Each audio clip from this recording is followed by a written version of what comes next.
Enregistrement. Bien, bonsoir tout le monde. Nous nous retrouvons donc pour l'étude de la paracha Vayechi, la dernière paracha du livre de Bereshit, d'après les enseignements de Manitou, du Rav Léon Ashkenazi. Alors, cette paracha commence avec Yaakov qui est descendu en Égypte et qui bénit ses enfants, d'abord Yosef et ses fils et après les autres tribus, avant de mourir. Et la paracha commence. Vayechi Yaakov be'eretz Mitzrayim, pardon. Le début, voilà. Elle est dure à trouver parce que c'est la seule paracha de la Torah qui commence pas un paragraphe. Il y a toujours la paracha est au début d'un paragraphe. Il y a un espace avec la paracha d'avant.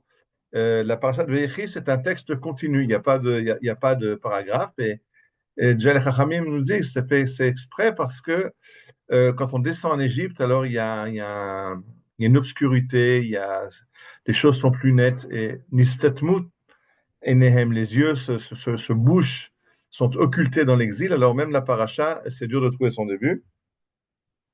Alors il est marqué comme ça, Vayechi Yaakov beretz Mitzrayim shvaesre shana. Yaakov a vécu en Égypte 17 ans. On se rappelle que quand il est revenu de chez Laban, il avait eu une rencontre un peu problématique avec un homme avec lequel il s'est battu.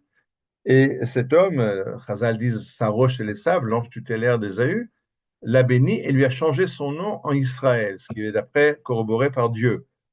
Et là, on voit, non, Yaakov. Vayechi Yaakov beretz Mitzrayim shvaesre shana. Yaakov a vécu en Égypte 17 ans. Vayikrevu yemei Israël lamut. Et quand les jours d'Israël sont arrivés à leur terme, Vayikra livnol Yosef, il appelle Yosef pour le bénir. Donc, nous fait remarquer Manitou que quand Yaakov rentre de l'exil, il devient Israël, mais quand il repart en exil, il redevient Yaakov. Et donc, Yaakov a vécu en Égypte 17 ans, parce que dans l'exil, il n'est que Yaakov. Et quand on est en exil, les jours d'Israël arrivent à leur terme. Israël ne peut pas vivre, en exil. C'est Yaakov qui vit en exil. Yaakov, c'est le juif de l'exil, pas Israël. Et donc, nous fait remarquer Manitou, c'est pas marqué que Israël est arrivé à un terme, mais les jours d'Israël. Les jours d'Israël, on sont arrivés à un terme provisoire jusqu'à la sortie d'Égypte, où on reverra apparaître le concept d'Israël. C'est très intéressant que dans l'état dans lequel nous vivons aujourd'hui, il a été proclamé en 1948, il y a eu de grandes discussions comment appeler ce nouvel État. Beaucoup ont proposé la Judée, puisque à l'époque romaine, quand on s'est détruit par les Romains, ça s'appelait la Judée, mais on va se rappeler Eretz Yehuda, comme ça s'appelait il y a 2000 ans. On a la continuité de Eretz Yehuda. Certains ont proposé le pays juif. Les médias français ont beaucoup parlé du pays hébreu. Mais c'est intéressant que ce qui a été plébiscité, c'est Medinat Israël, l'État d'Israël. C'est-à-dire qu'il y a une conscience, un subconscient d'Israël qui fonctionne, que quand on rentre en Eretz Israël, on devient Israël. On quitte le Yaakov de l'exil ou le juif de l'exil et on redevient Israël. Alors, ça a été ressenti. Et l'État dans lequel on habite aujourd'hui s'appelle l'État d'Israël, un nom qui n'a pas été utilisé pendant 2000 ans d'exil. Et Manitou continue et nous dit quelque chose de beaucoup plus grave. Cette paracha commence, comme je l'ai dit, et un instant, je reviens encore un instant en arrière. Quand Yaakov est descendu en Égypte pour aller rejoindre Yosef, la nuit, il a eu un songe et il est marqué dans le texte, Vayomer Elohim b'marot halayla,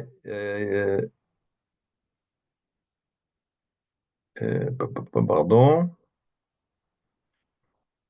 Vayomer Paro, non, je m'excuse, je suis pas chez moi, j'ai pas mes textes.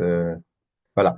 Vayomer Elohim le Israël b'marot halayla, quand Jacob est en route vers l'Égypte, Dieu s'adresse à Israël dans un songe nocturne. Vayomer Elohim le Israël b'marot halayla. Vayomer Yaakov Yaakov. Il l'appelle Yaakov Yaakov et il répond je suis là.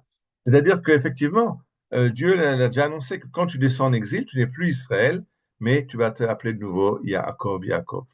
Et ça prend fin à la sortie d'Égypte de Moshe, et ça prend fin à notre époque avec la proclamation de l'État d'Israël. Maintenant, quand le texte nous dit que la paracha, elle est stouma, la paracha, il n'y a pas un début de paragraphe, parce que nistatmu enem chez Israël, les yeux d'Israël sont occultés, le Midrash rapporté par Rashi nous dit que Yaakov a voulu dévoiler à ses enfants la fin de l'exil, quand sera la fin de l'exil, comment viendra la fin de l'exil, et nistatmu enam, il n'a pas pu le faire, ça lui a été caché. C'est-à-dire qu'il a vu la fin de l'exil, mais quand il a voulu le révéler à ses enfants, c'était caché. Mais tout dit, c'était un des grands pièges, un des grands dangers de l'exil.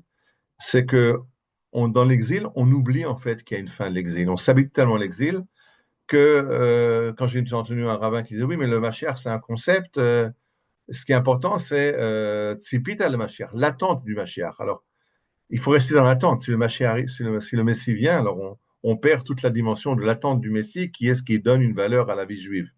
Alors non, on ne vit pas dans l'attente, on vit aujourd'hui dans la réalisation. Mais nous dit Manitou, je vais vous le dire comme il le dit lui, parce que c'est incroyable, il dit, à force de mettre sa vertu dans une attente se nourrissant d'elle-même, on ne serait plus concerné par l'objet de l'attente, c'est-à-dire la fin de cette même attente. Donc on oublie qu'il y a une fin et on s'habitue à attendre le Mashiach. Le Mashiach ne viendra jamais, mais il faut l'attendre, ça c'est la mitzvah. Et ça, c'est le risque de l'exil, qu'on oublie qu'il y a une fin à l'exil. On peut le voir aujourd'hui où malheureusement, encore beaucoup de Juifs ne sont pas conscients que l'exil est fini. J'étais au Mont du Temple il y a quelques semaines et il y avait une grande discussion. Est-ce qu'on a le droit de prier pour le retour des exilés? Vous savez que dans la Shemona Esrei, dans les 18 brachot, qu'on dit matin, midi et soir, il y a une bracha où on demande à Dieu de nous rassembler de tous les exils. Teka b'shofar gadol cherutenu, sonne du grand chauffard et ramène-nous en Eretz Israël. Et la grande discussion était, mais est-ce qu'on a le droit de prier pour le passé? Alors quelqu'un disait, pourquoi pour le passé? Il y a encore beaucoup de Juifs qui ne sont pas là. Ils disaient, non, l'exil est fini. La création de l'État d'Israël, c'est la fin de l'exil. C'est le fait que les Juifs ne sont pas tous rentrés. À la fin de l'exil de Babylonie, le texte d'Ezra nous raconte que 42 000 Juifs sont rentrés. Beaucoup de Juifs ne sont pas rentrés. C'est pas pour ça qu'on ne parle pas de la fin de l'exil. L'exil est fini. Le fait qu'il y ait des Juifs qui choisissent de rester dans les pays d'exil, c'est leur problème. Mais l'exil en tant qu'exil, lui est fini. Et donc la grande discussion qu'il y avait, c'est est-ce qu'on peut encore faire cette bénédiction aujourd'hui? Et Manitou continue en disant, non seulement il y a un problème on oublie qu'il y a une fin à l'exil, mais on s'est habitué à ce qu'a nous enseigné Rabbi Shimon Bar Yochai, le maître du Zohar, que là où Israël est en exil, Galul el Bavel, Shrina imaim. Là où on est en exil, la Shrina nous accompagne. Et on s'est habitué au fait de dire qu'on est protégé parce que Dieu nous accompagne dans l'exil et donc il nous protège de la méchanceté des goïms qui essayent de nous détruire à chaque génération. Mais tu dis, attention, c'est pas ça qui est marqué. Ça, c'est le premier point, mais ce qui est beaucoup plus grave, c'est que ce que nous enseigne Rabbi Shimon Bar Yochai, c'est que quand Israël est en exil, Dieu est en exil. On est dans un monde où Dieu est en exil, où il n'y a pas de Shrina, où il n'y a pas de Shrina Glouya, on ne voit pas Dieu de façon obvious, obvious dans le monde. Ça revient maintenant quand Israël revient. On peut voir les miracles de cette guerre pour comprendre un peu ce que ça veut dire qu'un monde où la Shrina redevient présente. Mais dans l'exil, on était dans un monde où il n'y a pas de Shrina présente. La Shrina, elle est là, Dieu est en exil lui-même, c'est-à-dire qu'il est caché lui-même, ce qu'on dira dans le livre d'Esther, Vanochi Aster Astir Panay, que Dieu cache sa face, voile sa face. Et dit Manitou, c'est ce qui est arrivé au christianisme. C'est que le christianisme, en accusant Israël de déicide, vous avez tué Dieu, c'est de ça qu'il s'agit. Effectivement, c'est mal formulé, on n'a pas tué Dieu, mais le fait qu'Israël est en exil, alors ça met Dieu en exil. Et donc, le chrétien a senti qu'il y avait un monde où Dieu n'est pas là, où Dieu est mort, chas de shalom, mais c'est comme ça que c'était. Et non seulement il est mort, mais c'est les Juifs qui l'ont tué. Alors, c'est une grosse erreur, mais il y a quelque chose d'exact là-dedans. C'est que quand Israël ne remplit pas son rôle et part en exil, alors Dieu part en exil, la Shrina part en exil. Et la corollaire, c'est que quand Israël rentre de l'exil, alors la Shrina revient. C'est d'ailleurs pour ça que l'Église catholique a arrêté cette accusation de déicide après la Shoah, après la création de l'État d'Israël. C'est-à-dire qu'il y a une conscience que ça ne veut plus rien dire.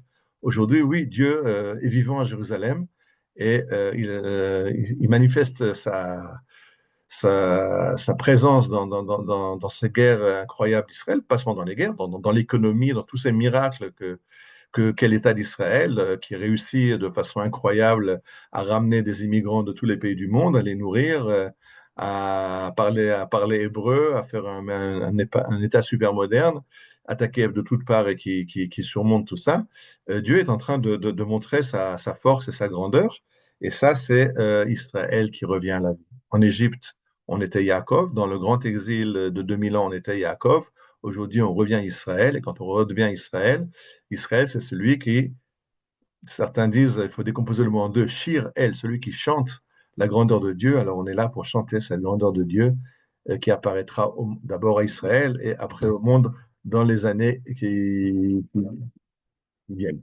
Shabbat Shalom, Bezrat Hashem, à Shabbat prochain.